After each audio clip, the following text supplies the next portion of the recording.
বিশ্ববিখ্যাত পলিটিশিয়ান নেতা, অর্ধজাহানের সম্রাট, ওই আব্দুল্লাহর দাদার বয়সী হওয়া সত্ত্বেও ওমর তার কাছে নতি স্বীকার করিয়া বলে, হুজুর আপনি আছেন বড় হুজুর, আপনি থাকতে আমার ছোট্ট মুখে জবাব দেওয়া শোভা পায় না, দয়া করিয়া জবাব আপনি দিলেই ভালো হয়।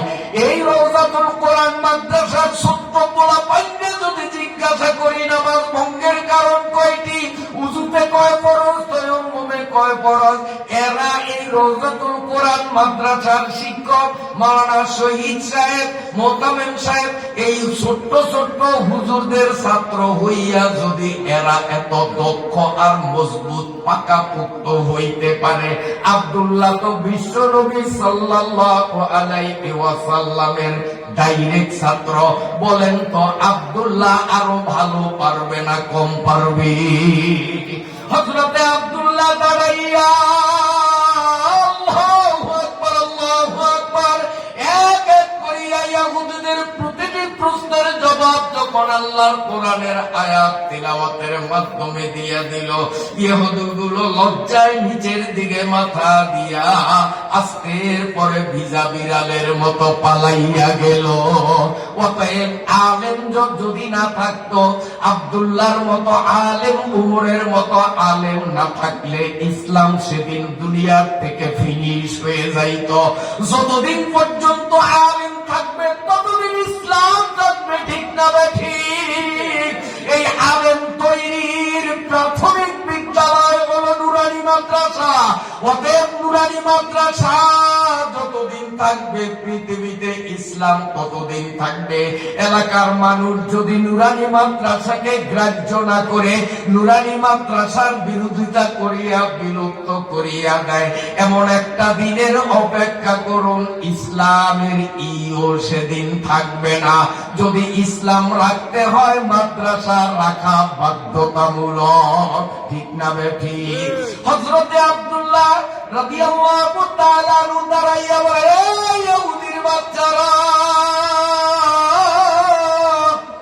তোরা যে প্রশ্ন করেছিলি পৃথিবীর এমন একটা জায়গা যেই জায়গায় ক্ষণিকের জন্য সূর্যের আলো রৌদ্র পড়েছে, আগেও কোনোদিন পড়ে নাই, এখনো পড়ে না, ভবিষ্যতেও পড়বে না। ওরে আমাদের কোরআন খুলিয়া দেখ, মুসা নবী আর ফেরাউনের ঘটনা আল্লাহ কোরআনে বহু জায়গায় বলেছেন, শুনছেন নি আপনারা?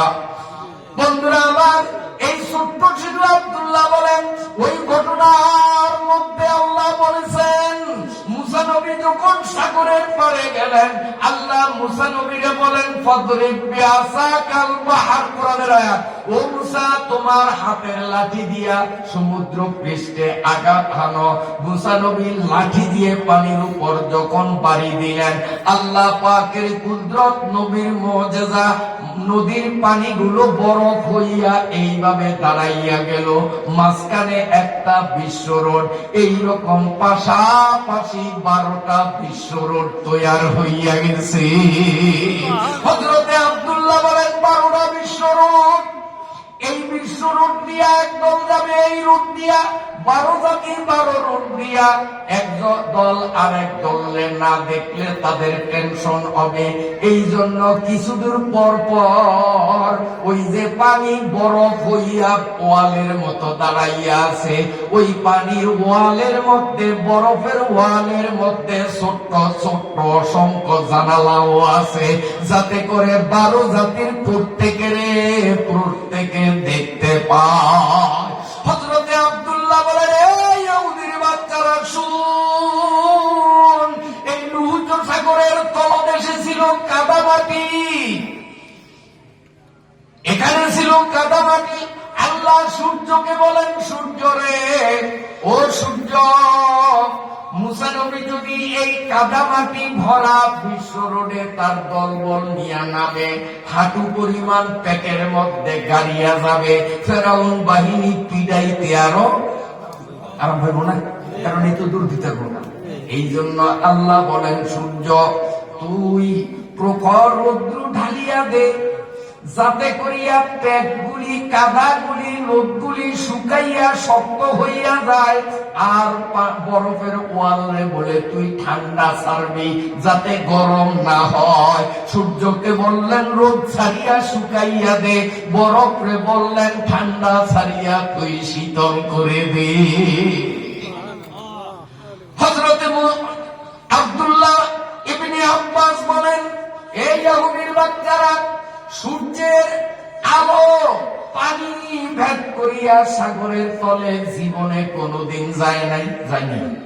তাইলে একটা কাম করি, শীত যদি লাগে সকালবেলা ফজরের পরে, তখন চাদর গায়ে দিবেন না, ল্যাপটপটা গায়ে দিবেন না, জামা কাপড় পরবেন না, একবারে পুকুরের নিচে গিয়ে খুঁটি একটা ধরিয়া 2 মাঠ পানির নিচে বইয়া ঠিকেন। কারণ আকাশে তো সূর্য উঠছে, ওখানে বই বই রোদ বইয়েন, রোদ যাই পানির তলে। আব্দুল্লাহ বলেন, এই সাগরের পানির নিচে জীবনে কোনোদিন রোদ পড়ে নাই। মুসা নবী যাতে পার হইতে পারেন ক্ষণিকের জন্য, অল্প কিছু সময়ের জন্য সূর্যের আলো পড়িয়া জায়গা শুকাইয়া গেছে। এরপরে মুসা নবী পার হইছে। ফেরাউনিয়া সোরা তার দলবল নিয়া যখন নদীর মাঝখানে গেছে, আল্লাহর কুদরতে বরফ গলিয়া আবার সাগর, যেই সাগর সেই সাগর হইয়া গেছে। অতএব আগেও ওই পানির নিচে রোদ পৌঁছে নাই, এখনো পৌঁছে না, আগামীতেও পৌঁছবে না। মাঝে অল্পক্ষণের জন্য রোদ ওখানে পড়েছিল। আপনারাই বলেন উত্তর সঠিক না বেঠিক? উত্তর তো দিল ট্যাবলেট মার্কায়, কারণ এলে মাসে আপনাকে কষ্ট হয় মনে হয়, বিরক্ত হন। আসল আলোচনাতে এখনো করি নেই, আসতেছি করি দেখছি, এই জন্য আসল আলোচনার কাটতেছি, সাইড কাটা শেষ, মূল আলোচনা আসতেছি কয়েক মিনিটের মধ্যে ইনশাল্লাহ ছেড়ে দেব। প্রশ্ন করছি কয়টা মনে আছে নি? উত্তর গেছে কয়টা? বাহিরে আসতে হোক, হ্যাঁ কষ্ট করুন আপনাকে দেব, নেবেন উত্তর নেবেন। আব্দুল্লাহ উত্তর দেয়, আমি তো উত্তর দেব না। আব্দুল্লাহ উত্তর দেখে, এই ইহুদির বাচ্চারা, তোরা যে প্রশ্ন করছিলি কবরও জিন্দা মুর্দাও জিন্দা, মনে আসেনি? জিন্দা কবরে জিন্দা মুর্দারে লইয়া আল্লাহর জগৎ ঘুরিয়া ফিরিয়া আবার জিন্দা কবরটায় জিন্দা মুর্দারের দুনিয়াতে ঠেলিয়ে দিছে। এই লোকটা আবার এইভাবে সবার সাথে সমাজে তালমিল করিয়া চলিয়া স্বাভাবিক গতিতে মৃত্যুবরণ করছে। ছোট্ট শিশু আব্দুল্লাহ বলেন, এ আহম্মকের দল, ইসলামকে দুনিয়ার থেকে মিটানোর জন্য চালাকি করিয়া রূপক অর্থ নিয়ে প্রশ্ন করছ, কিন্তু কোরআনের এলেম যারা আছে তাদের কাছে তোমাদের চালাকি চলে না, ঠিক না? তোমাদের চালাকি, কোরআনের এলেম যারা আছে, যাদের আছে তাদের কাছে তোমাদের চালাকি বেরু নাই।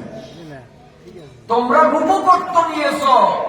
এখানে যে জিন্দা কবর বলছ, জিন্দা কবরের দ্বারা উদ্দেশ্য একটা বিশেষ মাছ, আর জিন্দা মুর্দা যে কইছ এইটার দ্বারা রূপক অর্থে তোমাদের উদ্দেশ্য হলো আল্লাহ নবী ইউনুস পয়গম্বর।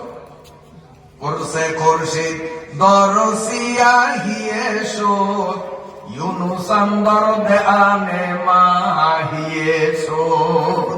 ইউনুস নবী যে কোনো কারণে সাগরে পইরা গেছে, একটা মাছ আইসা ইউনুস নবীকে গিলে বানিয়েছে। আপনারা শুনছেন না এই ঘটনা? এখন অনেকের মনে প্রশ্ন, নাস্তিকদের মনে এই গাজরখুরি গপ্প, একটা মাছে আস্থা একটা মানুষে গিলে কেমনি, এত বড় মাছ কি হয়? আল্লাহ বানাইতে পারে না, মানে আল্লাহর এমনি মনে শক্তি একটু কমিয়ে গেছে। আল্লাহ পারে না, না পারে? আমি নিজে চোখে দেখছি, আপনারাও দেখবেন। ঠিকানা দিয়ে দিই, কক্সবাজার যাইবেন, গেলে সেখানে এখনো দেখবেন কাটা আছে, একটা মাছের কাটা এই বিল্ডিং এর নিচে শোয়া রাখছে। আপনি হাত দিয়ে যদি মাপেন তো দেখবেন কাটাটা 27.5 হাত লম্বা, এবং ওখানে কাগজে লেখা আছে। এখন তো শুধু কাটা মাছ নাই, এটারে যেদিন সাগরের ধরছে টুকরা টুকরা করিয়া এটারে মিটার দিয়া মাপছে, ওজন দিছে, তার ওজন হইল 1,500 মণ। 1,500 কেজি না, 1,500 মণ। 40 কেজি 1 মণ, 1,500 মণ। আর বিজ্ঞানীরা অত্যাধুনিক প্রযুক্তি মাধ্যমে এই মাছটার উপরে গবেষণা চালাইয়া তারা বলতেছে যে এটা লেদা ফোনা, এখনো বয়স হয় নাই, মাত্র 6 মাস বলি বয়স।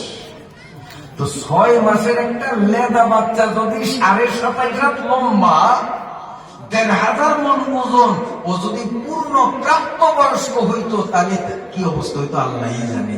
আমাদের কক্সবাজারের পাশে বঙ্গোপসাগরে আমার আল্লাহ যদি এত বড় মাছ বানাইতে পারে, ইউনুস নবী যেই সাগরে পড়ছে ওই সাগরে আল্লাহ মনে পারে না।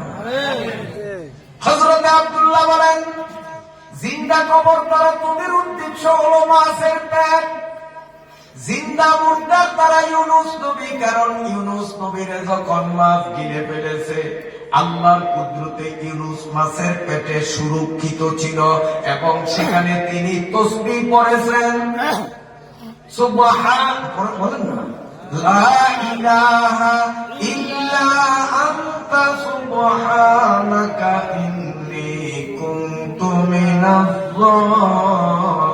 জালিমিন। যদি মাছের পেটে উনি হজম হইয়া যাইতেন তসবিহ উঠতে পারতেন? মাছের পেটে রক্ষা করছে কে? আল্লাহ। উনি তসবিহ পড়ছেন। আল্লাহ বলেন, ফানা, ওই আব্দুল্লাহ আয়াত শুনিয়ে দেয় কোরআনের, ফানা বাদনাহু বিল্লাহি ওয়া হুয়া সাকিম। আব্দুল্লাহকে দেখ, আমাদের কোরআনে আয়াত আছে, মাছে যায়া হক হক করিয়া বমি করিয়া হযরত ইউনুস নবীকে একটা সরের উপর ছেড়ে দিয়েছে। জিন্দা কবর হইল মাছ, জিন্দা মুর্দা হইল ইউনুস নবী। ওই জিন্দা কবর রে, জিন্দা মুর্দারে দুনিয়া ছাড়িয়া দিয়েছে ইউনুস নবী, আরো অনেকদিন বাঁচছে, সমাজে মানুষের লোকে সম্মান করছে। উত্তর হইছে নি? উত্তর হইছে নি? এরপরে প্রশ্ন হলো যে আসামি জেলখানার মধ্যে নাক চালায় না, নাক বন্ধ, দম ছাড়েও না, টানেও না, এতে আসামির কোনো অসুবিধা হয় না। এই রাষ্ট্রটা কোন দেশে? সরকার বা কে? আসামিটাই বা কে? হযরতে আব্দুল্লাহ বলে, রে দুষ্ট ইহুদিরা, ইসলামকে দুনিয়ার জন্য তোরা মিটাইতে চাও, যে রাগে রাগে ইজ্জত বড় ফরুজা, চেরা গেরা কে ইজ্জত বর ফরুজা, হারা কাসদম জানাত্রে শাস বসুজা, আল্লাহু মুতিম্মু নূরিহি ওয়ালাউ কারিহাল মুশরিকুন। আল্লাহ যদি ইসলামের বাতি প্রজ্বলিত রাখেন, দুনিয়ার এমন শক্তি কোথায় ওই বাতিকে নিভাইতে পারে? পারবে? পারবে? পারবে? পারবে না। আমার ভাইরা বাবাজিরা, তার প্রমাণ হইল গাজা। ফিলিস্তিনে নেতানিয়াহু আধুনিক প্রযুক্তির বলে বলিয়া কয়ে যখন হামাস বাহিনীর বিরুদ্ধে আক্রমণ শুরু করছে, গোটা পৃথিবী এবং নেতানিয়াহু সবাই ভাবছে বেশিতে বেশি 3-4 দিন, কারণ ওদের হাতে না অত্যাধুনিক প্রযুক্তি আছে, না ট্যাঙ্ক আছে, না বিমান আছে, কিচ্ছু নাই, ওরাতে একদিনও টিকতে পারবে না। কিন্তু 2টা বছর পর্যন্ত সমানে সমানে লড়ছে, একটুও তাদের দমাইতে পারে নাই। এইটাই প্রমাণ। নেতানিয়াহুর মতো শয়তান চাইছে যে ফিলিস্তিনে ইসলামের বাতি নিভাইয়া দিবে, আমার আল্লাহ ইচ্ছা হলো ইসলামের বাতি সমুন্নত রাখবেন। অতএব যাদের হাতে কোনো অস্ত্র নাই, আধুনিক প্রযুক্তি নাই, তারা সেই নেতানিয়াহু বাহিনীর সাথে সমানে সমানে তালে তাল মিলাইয়া খেলা জমাইছে কিনা আপনারা কর। বন্ধুরা আমার, আব্দুল্লাহ বলেন, তোরা ইসলামের বাতি নিবানোর জন্য চালাকি করিয়া এখানেও রূপক অর্থ নিয়েছ। তোমরা যেই রাষ্ট্রের কথা বলছ, এটা এই রাষ্ট্রের দ্বারা তোমাদের উদ্দেশ্য হলো গর্ভবতী মহিলার শরীর। গর্ভবতী মহিলার শরীরটাকে একটা রাষ্ট্রের সাথে তুলনা করছ। এই রাষ্ট্রের মালিক হলেন আল্লাহ, এই রাষ্ট্রের রাষ্ট্রপতি, রাষ্ট্রের মালিক আল্লাহ। আর মহিলার পেটের ভিতরে যেই সন্তান সন্তান রয়েছে, সেই সন্তানকে তোমরা কয়েদি বলেছ, মহিলার পেটটাকে তোমরা জেলখানা বলেছ। আল্লাহ রাব্বুল আলামিন মায়ের পেটের সন্তানের উপরে ওয়াদা করেছেন, ও আমার বান্দা, ও আমার বান্দি, 10 মাস 10 দিন পর্যন্ত আসামির মতো এই জেলখানার মধ্যে বন্দী থাকবি, এখানে তোর নাক চালাইতে পারবি না। যেদিন মায়ের পেট থেকে জমিনে যাবি, সেদিন তোর নাকের চাকা ঘুরবে। এই জেলখানার মধ্যে দম টানাও লাগবে না, ছাড়াও লাগবে না। 10 মাস 10 দিন পর্যন্ত আমিও আপনি একবারও দম টানি নাই, ছাড়ি নাই। আল্লামা কাসেম নানুতুবি রাহমাতুল্লাহি আলাইহি জামিউল খালায়েক নামক কিতাবে লিখেছেন, একটা সুস্থ মানুষ 24 ঘন্টায় 1,24,000 বার দম ছাড়ে, 1,24,000 বার দম টানে। আমরা প্রতিদিন 1,24,000 বার করিয়া শ্বাস প্রশ্বাস নেই, অথচ মায়ের পেটে 10 মাস 10 দিন ছিলাম, একবারও দম ফালাই নাই, দম টানি নাই। অথচ মায়ের পেটে আমাদের অসুবিধাও না, মরিয়া গেছি। তো সেদিন যদি আব্দুল্লাহর মতো আলেম না থাকতেন, তাহলে ইসলাম সেদিনই বিদায়, আজকে ওয়াজ মাহফিল হইতো না, এই রওজাতুল উলুম মাদ্রাসাও হইতো না। আলেম যতদিন থাকবে, ইসলাম ততদিন থাকবে। কথা বুঝাইতে পারছি? কথা বুঝাইতে পারছি? এবার আমি কথা গুছিয়ে আনি, যেহেতু প্রথম দিন, আজকে রাত্র অনেক বেশি হয়ে গেছে। সংক্ষেপে কয়টা কথা হাদিয়া আপনাদের দেব, এগুলো নিয়ে যাবেন। ওয়াজের বাবা এখন দিতে আছে। 5 ওয়াক্ত নামাজ